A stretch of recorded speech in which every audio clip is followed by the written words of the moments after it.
TVOT. This session's going to be talking about live interactive. And I think there's no subtitle on this one. So I think Tracy felt, and I agree, that it sort of speaks for itself.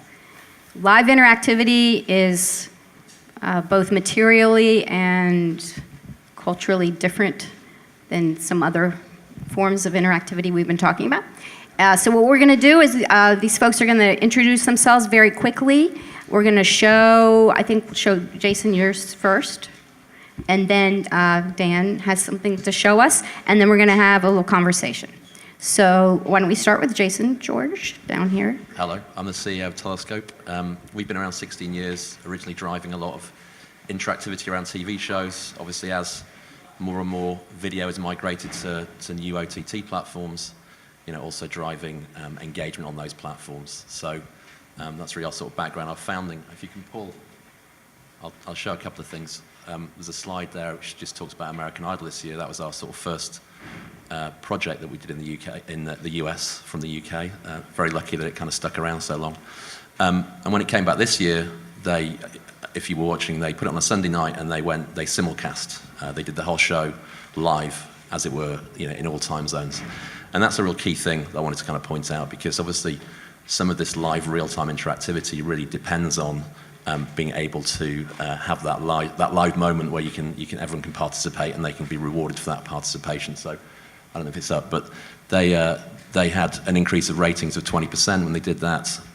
They drove a huge amount of engagement through the mobile app that we built, and huge sort of time on site. So an example of how that evolution has happened, where before it was happening in different time zones, much more difficult to have interactivity within the show, unlike sport, for instance. They sort of changed that this year and saw fantastic results. So that was one example. There's another example I was going to just talk about, which is really distributing to some of those new platforms. I don't know if you can play the Nat Geo video. I can kind of show you what I mean. And this is a project that went on Facebook Live. Why don't you tell them what the out. company does, though? I'll act it out.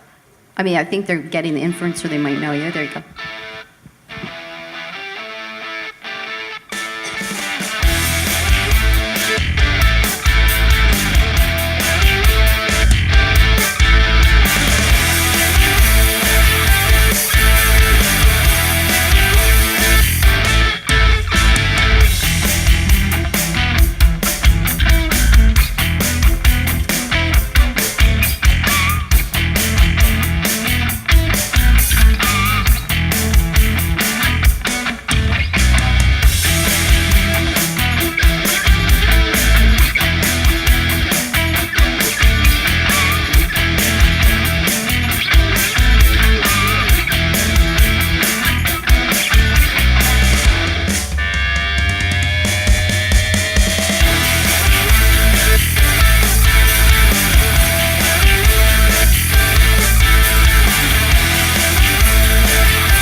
So just an example of how you can see some of those new platforms really driving, live interactivity and how people expect those kind of interactive experiences and real-time experiences, through those live streaming platforms. So my name is Claire McHugh. Can everyone hear me? Okay. And I'm the CEO and co-founder of an interactive video company called Axonista. We're based in Dublin in Ireland and also New York. And I've been doing that for 8 years. And we've been very lucky to work with some great companies on lots of different live interactive things. So with our host broadcaster, we did one of the first second screen apps in Europe that was completely synced with all their primetime schedules. So there was live current affairs shows, there was live fashion shows, there was live X Factor. We did all that stuff and companion apps to go along with them. And also I'm very, very lucky to have worked with the folks at QVC who do live interactive shopping and video commerce and have been doing that since almost 30 years ago now. But before that, so the more context I bring to this panel is that I also worked in live sports for about 8 years before I set up Axonista. So, and you have a background in music. Yeah. And actually everybody on here also has an arts background or what we would call liberal arts background. So that's something to consider in the course of the conversation on creativity. Go ahead. Should we form a band? Is that what you're saying? I think you already look like one to me. Great.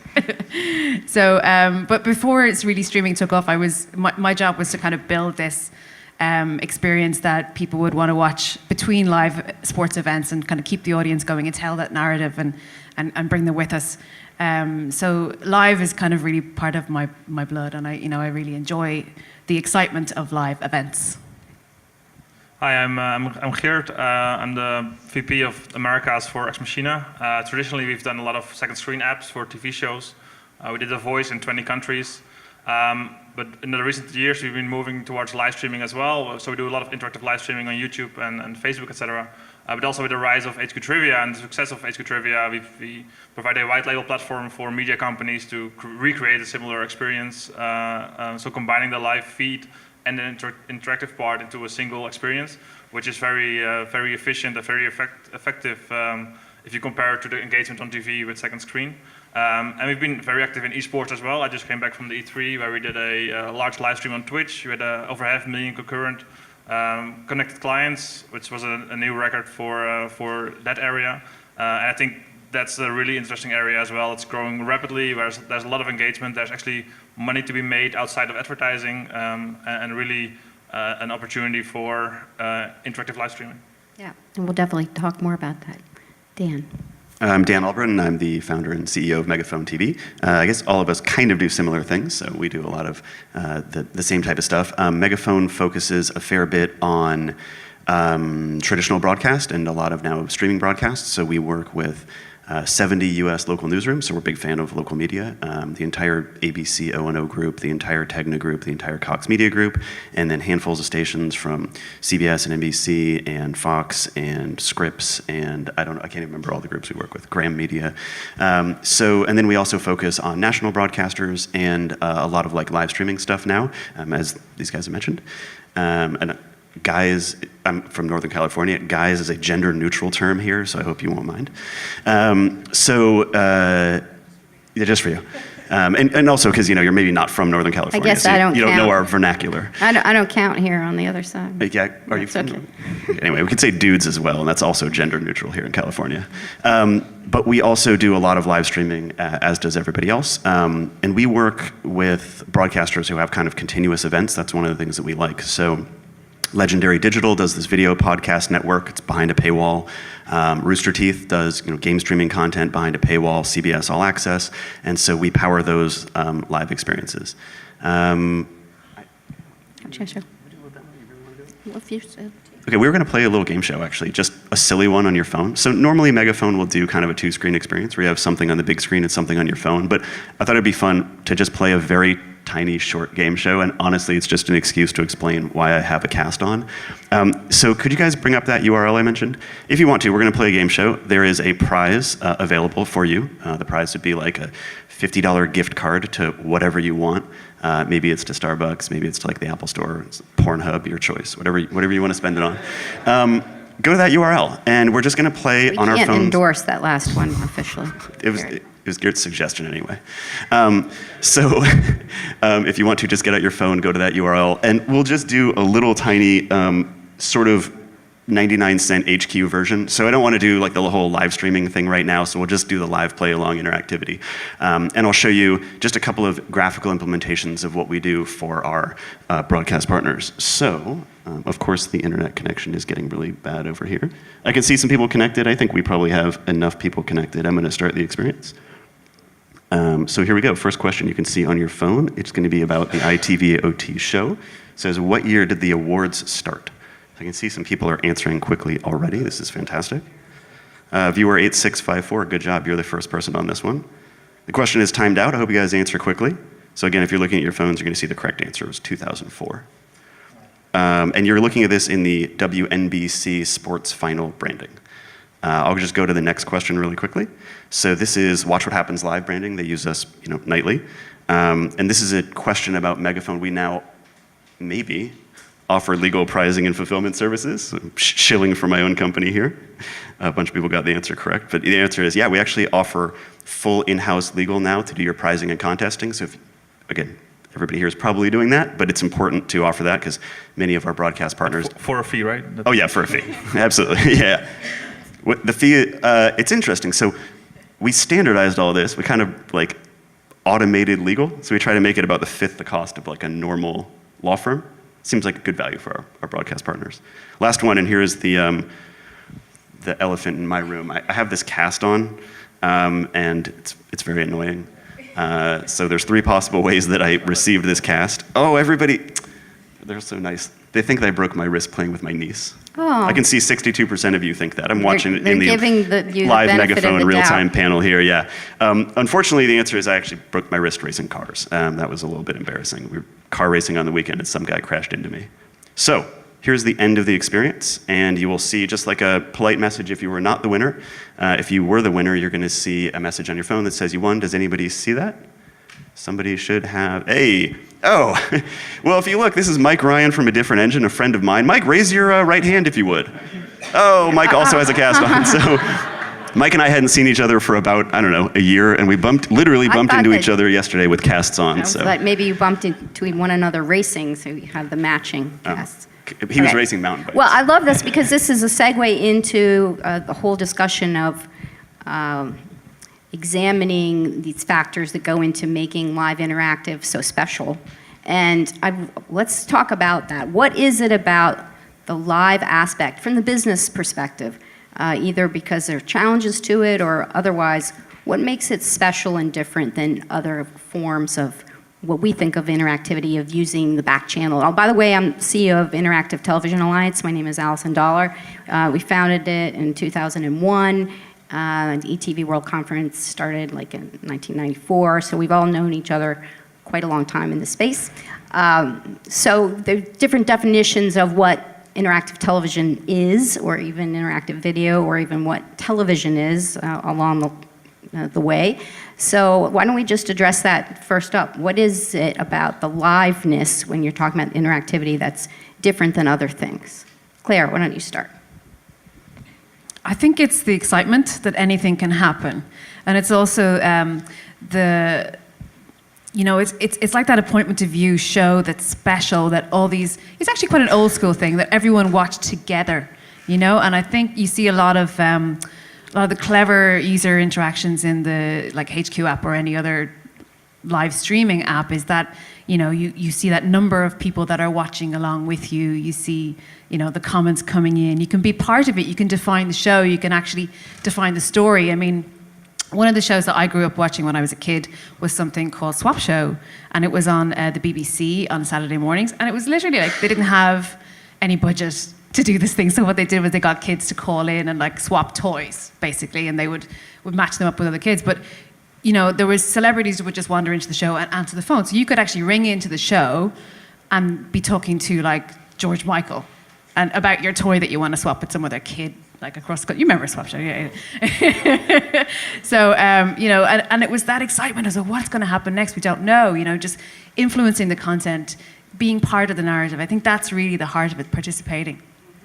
I mean, in the end, it depends on the content, but I think a competition element is really interesting, which you see very well in HQ, where you can compete with each other. And I think they can do much better than just doing the elimination game, where you can actually compete and see who's doing better over all the 12 questions. But I think the competition element really drives people to jump in. And like I said, feeling to be part of something, so being heard. We did a lot of debates in Europe. People could vote for their favorite or the best debater during a politics debate, and they had the final say, or they could suggest a topic to discuss. And if you show them that they are actively participating in the format, you can see that the engagement numbers really go up, and I think that's a strong reason for people to jump in on the live experience. Yeah, I think echoing that on two fronts. Why do people want to participate? We talk about winning something is a motivation, impacting the show, so you can decide what happens in the show. Some element of notoriety. It's not 15 minutes of fame anymore, it's 15 seconds, but that's also a powerful motive. My voice has been heard, I can see my comments, somebody's referencing me, and some sort of exclusive experience, some knowledge that you get that really kind of motivates. You don't have to do all of those things. If you do one of them very well, it will drive participation. I think from the sort of content owner's point of view, why it's important, especially in TV, if you think of obviously what's happening with TV, the kind of, the time shifting and different distribution models, TV broadcast still knows how to make money from spot advertising. That's still what holds that business together, certainly in the US. And they're really creating a differentiated experience. You can go and do that. You can watch on demand. You can watch through a different device, sure. But if you want this participatory experience where you can actually influence what's going to happen or win something and take part, in something that's kind of binding us together, then you have to watch in the schedule and you have to watch live. So that's really, I think, what's driving that certainly from a broadcast perspective from the content owners. My answer is a little weirder. I think the answer is loneliness. So I come at it from a kind of strange way, but I think that people have traditionally had a very lonely experience watching TV. And increasingly, when we look at social media and how people are spending their time, they might have the TV on in the background. They're doing something that's kind of social on their phone. But the perception of TV has been that it's a lean-back, passive experience, and that's where the loneliness comes from. And so people reach into social media, I think, to feel less lonely. But at the end of the day, if you're tired, you come home from work, you just want to plop down on the couch, you need to turn your brain off a little bit. And people have found that turning their brain off all the way and watching TV makes them feel lonely. But if you're fully engaged on something like Facebook or Twitter, I think we're starting to see very clearly that's making people feel depressed in a weird way. And our perspective on this is the tiniest bit of the lean forward experience, like into the broadcast, makes you feel all the other people around you in a way that's not so active like you're on social media, but not so passive that you're lonely watching TV. And so in the same way that you are having a better experience, if you're watching a sporting event at home, that's great. If you're watching it with your friends at home, that's better. If you're watching it with your friends in a bar, that's even better. If you're watching it with your friends at the stadium, that's probably the best. But what you're trying to do is just feel other people around you. And our goal on this is to provide just the right level that somebody needs at that moment in the show, where actively tweeting all the time and seeing that stuff go in and out might be too emotionally taxing. But also watching TV by yourself is, in some strange way, lonely and emotionally taxing. We want you to just feel everybody else around you in a subtle way. Well, I think, that sort of begs the question then that perhaps eventually this second screen experience might not be as fulfilling as an integrated single screen experience down the road. So and from a business standpoint, let's address this, just broadly, the interactivity in that living room versus a second screen only experience, which we know is fun, great too, if you're sitting at a bus stop, and this hybrid thing that we have going now between the first and second when we're in the living room. I mean, I would assume that all of us are doing first screen experience, like single screen experiences now, and I think we're all seeing them accelerate, right? So that's... Yeah, Claire was going to say. Oh, sorry, I didn't. I mean, it really depends on where you are, what you're doing, and the context in which you're watching something, right? But I think what you said was very, very interesting about the loneliness. And, when you think about how people started watching television with the laugh track, right? The laugh track was always there to almost remind you that you were watching with other people, that it wasn't... And with your family, right? You were always watching with your family. And if you watch some shows like sitcoms without the laugh track, they're kind of sinister. It doesn't really work very well. And I think that kind of, those social interactions around live interactive are that kind of next generation of that laugh track, just to remind you that you're present with people. And it is a shared experience, and it's a shared global experience. But it's also, as well as having to be a global experience, it has to be super, super, super local to the person as well, or to the people who are watching the television. If it's a shared living room experience, it's going to be a different experience than if you are looking at it on your mobile phone and it's like up in your face and you're being very, it's a very personal viewing experience. So have your brand and content partners changed their expectations there regarding some of these things? I mean, I think there was a time when it was more of a novelty and they were trying to see what kind of sponsorship they could drive and maybe some other kinds of return, but what are their attitudes now? I'm sure they expect more data to come back than ever, and why don't you address that, and then Jason. People are seeing data for the first time. That's really it. There was a lot of I mean, you and I know this, it's going back a few years, there was a lot of experimentation about lots of different things, so people were trying all sorts of different interactive things. And second screening was the way to do it at that time, but then people realized, okay, people have to look at 2 screens, that's really hard, and attention is really hard to get. And that's like the attention is the new currency, but people are actually starting to see data and measure television properly for the first time ever, And I'm talking about television in the widest aspect of the definition of the word TV. Like it's every little bit of video that you're watching that put into that bucket. So really, I think it's with apps coming out like HQ that do it so well and are so thoughtful about how they approach that user experience. It seems to have given a bit more permission for people to do things and to experiment and to do to make app-like shows that can be appointment to view. Outside of the television for the first time. Well, and I mean, if you look at broadcasters, they are still very traditional, looking for engagement and loyalty for their first screen experience. They care about data, but if it's going to cost you double the price or it's going to take 4 months more, we can leave it out. It's not a key element for their second screen experience. While if you look at HQ, they know they have the data right there because it's part of the experience. And even more on platforms like Facebook Live or Twitch, where the data is almost the key driver of engagement, where you can see that 90% of the people are actually playing along, and where actually the advertising is based on that data. So it's depending on where it's being applied. But in traditional TV, from at least from our perspective, still a lot is just based on engagement and loyalty and keeping people watching and tune into that first screen. I think you've got to separate up the experiences to some extent between TV and the sort of new distribution platforms. To that point, it is a different experience sitting 10 feet away versus up close and personal. I think what we saw a lot is that traditional TV broadcasters would want some sort of engagement if they could get it sponsored, or if they had a reason in the show, like a vote, that actually this is powering the narrative of the show, it's getting something on our fair. The thing that really changed that from a creative perspective was actually social, because suddenly it's like, oh, I can put these engagement pieces in the show, and then everyone kind of shares and talks about it, and that can actually drive my ratings. It's difficult to prove that causally, but basically that's the theory, right? And that's ultimately what those guys want. So I think that really changed, obviously, especially things like Twitter, in terms of real-time conversations going on that could be used as measurement and taken back in and sold into sponsors that this is a different engagement point and provide a richer experience. So that was kind of a key change. I think the second thing I'd say about data is we've seen this a lot here in the US was, we used to have data across different shows, a unique identifier, like a phone number or an email address of people that had participated. And 5-6 years ago, our clients, the broadcasters weren't interested in that. They didn't see themselves as that. They sold display advertising. The kind of D2C relationship was their partners in the distribution sort of market.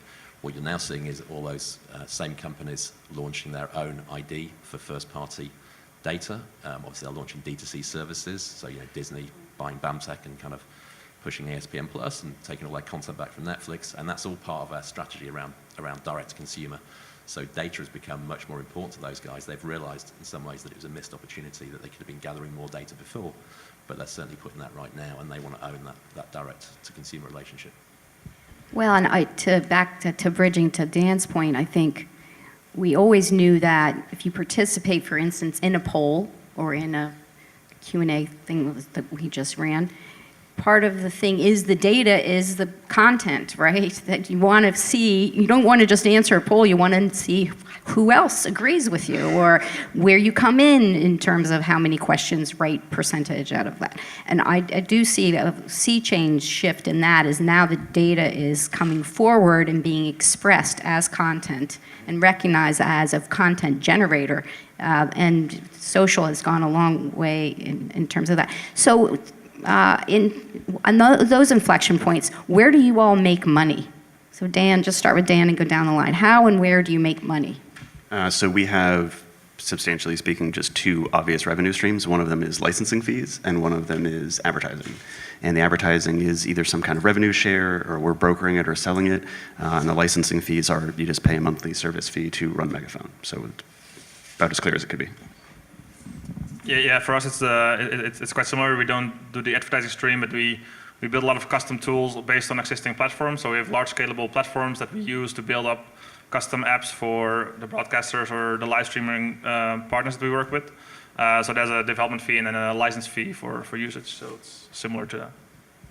So we help our customers make money through video commerce, and that's the key focus for us. It resonates most with most of our customers, and we're seeing, our customers are changing from TV networks to brands who want to go direct to consumer, who already have merchandise, who already have logistics figured out, but they want to create TV-like experiences because they know that engagement is so much better when you've paid a lot of money to get somebody's attention, and you have it, and you can provide an interactive call to action that actually allows them to interact with it. Are they pushing it out, just straight OTT, or is it destination channels, whatever they have? It's native OTT is where we play. Okay. So, anything from mobile to Apple TV, Roku, all those different types of interactive experiences that you can have. But, I think it's this, delivering a call to action that can be easily completed. And the key is easily. You want to do something that's really convenient for people while they're engaged with the content, while they're emotionally involved with it. I think that's where we make money. Look, it's a similar model, same, license fee, where we make money, license fees and professional services. I think the more maybe important question is where the clients make money. And obviously, traditionally that's been advertising, but I think you're also seeing, for instance, in the UK, transactional TV has been big for a long time. Gaming comes into that, gambling, you've got TV, gaming and gambling. That's going to be a big change for the sports industry here, for sure.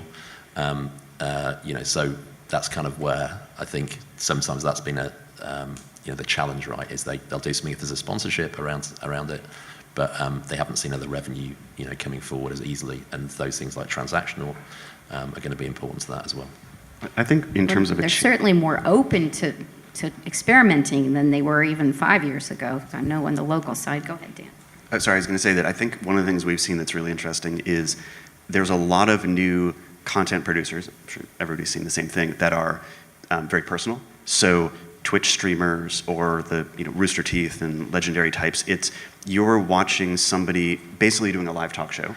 And the reason you watch it is you like the personalities and you like the content, but mostly you like the personalities. And for everybody here, if you haven't watched a fair amount of Twitch, you should watch it.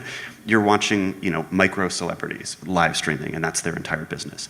And so the fans love those people and just want more access to them, which means interacting with them, right? So any kind of participation you can do to get them closer to that person that they love, fantastic. The companies that sort of own those things, so Rooster Teeth being a good example, they view interactivity as a core differentiator, and they're also offering B2C monetization for themselves, meaning you pay $4.99 a month to watch their content. They want to differentiate themselves from every other platform out there, so they're adding interactivity, of our style to those shows. And they're saying there is no obvious direct monetization here, although there's lots of tools we have to do e-commerce and that kind of stuff. But even if there wasn't, we are providing a more personal type of media that's ever existed, and the interactivity alone justifies the content type. And I think you see that. I'd like to hear if everybody thinks the same thing, but for us, it's our less traditional, streaming-oriented, kind of newer broadcast partners than the traditional broadcasters, cable nets. Well, because they understand engagement means loyalty, right? So you really do have an ROI to loyalty year over year. Go ahead, Jason. I think there's also another thing, just to dig in a little more to how those platforms differentiate from, say, the TV experience. I think one of the things that we love about working, places like live streaming to Twitter or Facebook is that it is a very different experience, that people actually expect it to be a different experience. It's a two-way conversation, not a one-way broadcast. So you can design, still with traditional TV, you're building TV show, and to some extent you're adding in the interactivity afterwards. It's more difficult to really bake it in.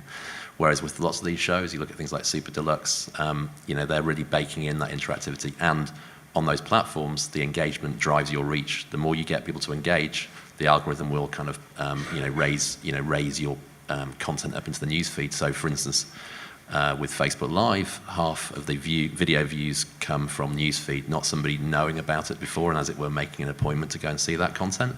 It comes because it's been tagged socially.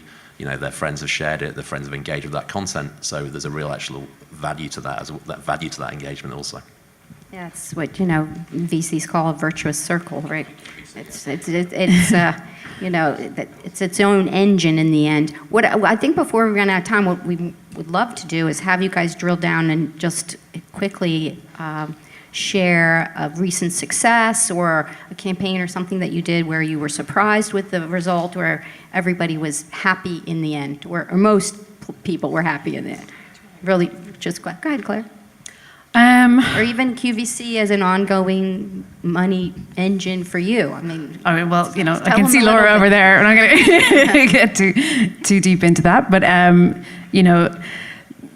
what I was going to say before, because I was interested in what you were saying there about, the new types of customers, new types of experience. But I think, the ability to do niche at scale is as big as it's ever been, and to do that in a global audience where you can build community and fans and super fans. And I think that's the key to any really good interactive experience, is actually building that community and keeping that community stoked, and they will love it, and that's what actually will bring the revenue in the long tail of different things. And also having interactivity as part of the show and not just bolted onto it, because that actually is a sucky experience for everybody.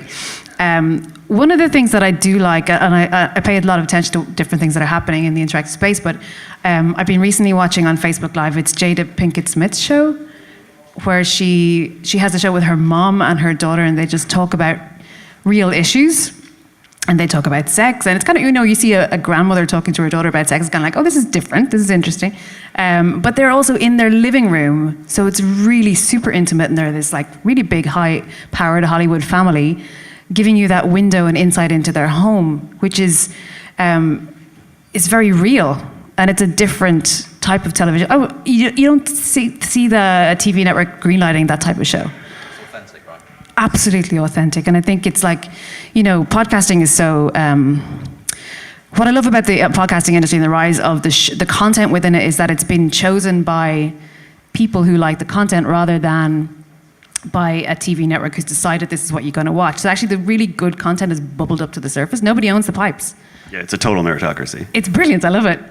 And I think that's similar with shows on Facebook Live and Facebook Watch that are coming up to the surface that are just really unique and interesting.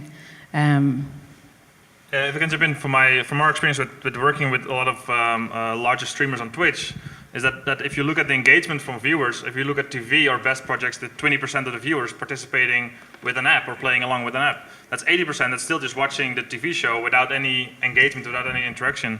If you look at Twitch, that can be as high as 90%. Probably HQ is probably 99%, because it doesn't make sense if you just watch the show without engaging. So it's opening up a lot of new models, which I think are very interesting. So on Twitch, you see subscriptions. You can buy bits to cheer for your favorite streamer. You can buy directly from the platform. So you click on the link, you go to Amazon, you purchase the game, or you purchase products that are being sponsored there. And those streamers making thousands of dollars a day. I mean, some make up to $50,000 a day. So it's a really new market, and for us a much more interesting market, because it's allowing new and different ways of monetization, besides just the traditional broadcaster, which is still focused on spot sales. So that's where we see the biggest opportunity for the coming years, and where we had some really good successes in the past few months. I think this is a good example of how that sort of content paradigm's changing. There's a band called Brockhampton. I'd never heard of them because they're a really young, cool hip-hop band. So I don't know if you guys have heard of them. I hadn't. But they're kind of really coming up. They played Coachella this year. They had a lot of technical issues, and they were very disappointed about the show. They were playing a gig in between on the Tuesday in a small venue in LA, and we got a call, I think on Monday night, it was confirmed on Tuesday morning, saying they want to live stream their concert to say kind of apologize to their fans for all the issues they had at Coachella. Would you be able to turn that around? So we were able to kind of live stream, produce a stream from the venue, in that sort of time, and that's obviously that just wouldn't have happened years ago. You just couldn't get access to distribute that content. So, I think that's a great example of how you can be more immediate, authentic, all those things. Content's going to get there that it wouldn't normally get there, and find an audience. And if it's good content, then it will double to the top. So. I couldn't agree more about all the kind of streaming being the new fun playground, and I think it's obviously a more natural fit for all the kind of stuff that we're doing. But one of the ones I like recently, just because you were asking for examples, we're working with a company in Peru, so Peru, not a very large country, and they have like the #1 show in the country now is basically Peruvian gladiators. It's like American gladiators, but in Peru, and it's got deep interactivity built in, and we power it, and it's like vote for the challenges, vote who's getting voted off, make these two people battle each other, like it's the whole thing, and you look at it and you're like, oh, that's a cool, weird kind of fake combat sport completely powered by the audience. But it went from didn't exist to like the #1 show in the country, and I think part of the reason is because the audience can feel a personal connection. I don't know if any of you watched American Gladiators back in the day. It's such a weird show, but you felt this like personal connection to like whoever your favorite was. I think in the same way people like watching wrestling. But in this case, you can They're literally like action heroes. yeah, exactly. And like it's sort of like a little bit of like, you know, you're applying yourself They're to like them. collectible toys. Yeah. But in this case, you can have the person you support the most, and then you can quite literally support them and like have them battle and defeat somebody else in your control. It's almost like you're playing a video game, but the characters are real humans. So I thought that was a very kind of fun. I mean, it's a traditional example in TV, but but it's all in good fun, right? It's all like, you know, kind of these sports type things. Is not as brutal as maybe we'd all like it to be. Well, that's a nice thing about planning for live interactivity is, as you said, you don't know what's going to be the end result, but also you're allowed to be very inventive, and it can be kind of quirky, and there's a certain amount of scale that works that doesn't necessarily work in other mediums. We have very little time for questions, but if anybody has any, we're happy to entertain. Gentleman here, but first I would say you should check out their sites. They're all being very humble. They work with major brands across the board, and their use case and their case studies and things are really worth checking out, so please do so. Yes? So in the OTT panel yesterday, people were talking about direct-to-consumer experiences, distributing them on different streaming platforms, their own websites, native iOS and Android apps. And they talked about live in terms of marketing and promotion, and it was almost stunt programming as a means of driving audience to their other experiences. From what you're describing, is Facebook, environments like that are really core to some of these programming experiences. Do you see any trends in moving those types of experiences into the direct-to-consumer products as well? Absolutely. I think that the same thing that's happened with other video distribution will happen in those OTT platforms. And I think they're right about the social platforms. You know, it is great for reach and awareness. They're not fantastic for monetization at the moment. So why would you put your premium content there? You're going to put it into your own and operated channels. And if you only look at the current number of apps that are copying HQ Trivia and providing a HQ Trivia-like experience, it's all owned and operated on their own platform, and they're really starting to innovate now with different types of game shows, different type of scheduling. So during the day you have 3 shows, at 3 p.m. it's this kind of show. It almost becomes a platform in itself, and I see a lot of growth in that area as well, where there's a single platform for live engagement and live interactive experiences. I think you'll see interactive ads as well. Some of the things they're talking about on the broadcast networks, like making bigger pods, like getting rid of some of the 30-second spots and making some pods, and I think they'll also be interactive. You know, and they'll try and do things like mini HQs that they broadcast with that real-time interactivity. Yeah, that's going to accelerate definitely in the next 18 months. We do some of that now. So it's like, it's pretty fun. We're like, hey, let's make an ad pod that's actually a quiz sponsored by a sponsor. But to answer just in terms of, I think the answer, like everything, is you're going to see all of it. So we're seeing a number of our traditional broadcasters do exactly that. They said, hey, let's do a bunch of like interactive online stunts that will then drive back to our main linear property, which is where we make the big monetization. And this is kind of like for brand awareness. And then after those things worked, they said, wait, this worked really well. Why don't we just run this as its own online destination? So we're doing Star Trek, like After Trek. It's the live talk show after the new Star Trek stuff on the CBS All Access platform. So we're using Megaphone as kind of like the after show, and we do a lot of that, Watch What Happens Live and Talking Dead. We're kind of fans of these after shows. And they said, wow, this worked great. They're just going to spin this off as its own little game show. So then it ran for many, many weeks as its own game show, completely independent of the show itself. I think the show airs on like a Sunday night. The game show is on a Wednesday night. So they basically used it to hype their traditional property. When the thing that they were using to hype their traditional property became popular, they spun it off as its own like Wednesday night online only game show. So I think you're going to see these things be very symbiotic. Did you have to watch the Sunday night episode to take part in the Wednesday game show? In some cases, if you didn't watch the episode, you would be at a disadvantage, but there was a lot of like general knowledge trivia questions, so you could do okay. So I think the answer was basically yes. That's very clever. Well, Well, there's also the notion that if you see episodics going from 22 a season down to 12, down to 8, even 6 in some cases, depending on the same ephemeral nature of this ends up being an advantage in terms of the business model, because you can play it at peaks and you take it off, and nobody on the network side, the suits, are not in trouble for doing that anymore, which has completely changed. One more question, then we're finished. No? Okay, we're going to really quickly just go down the line. Unsung hero in the industry, a company that's also doing cool things that you admire and that you've been following. There's a partner company of ours out of Sweden called Net Insight that does low latency live streaming. That's critical to the kinds of things we do. So fixed latency, near infinite scale, global time sync stuff is awesome. So we're working with them. Yeah, for me, I think HQ Trivia opened the eyes of a lot of people that you can still own and operate your own platform and do engagement and live video in a single experience. So I want to thank them for that, because it opened the market for us. That's very interesting. I'm going to give a shout out to Frequency, who I've just seen their new live linear play out, and it looks awesome. I mentioned them earlier. I don't think they're an unsung hero, but I think Super Deluxe is an amazing content kind of company in terms of how they drive lots and innovate a lot around that interactivity and really take advantage of the technology. So it's worth looking. If you don't know them, go and check them out. Well, that's what we love here at TVOT, innovation and innovators, and these people all certainly qualify, as do you in the room. So thanks, everybody. Have a good lunch. We'll see you later.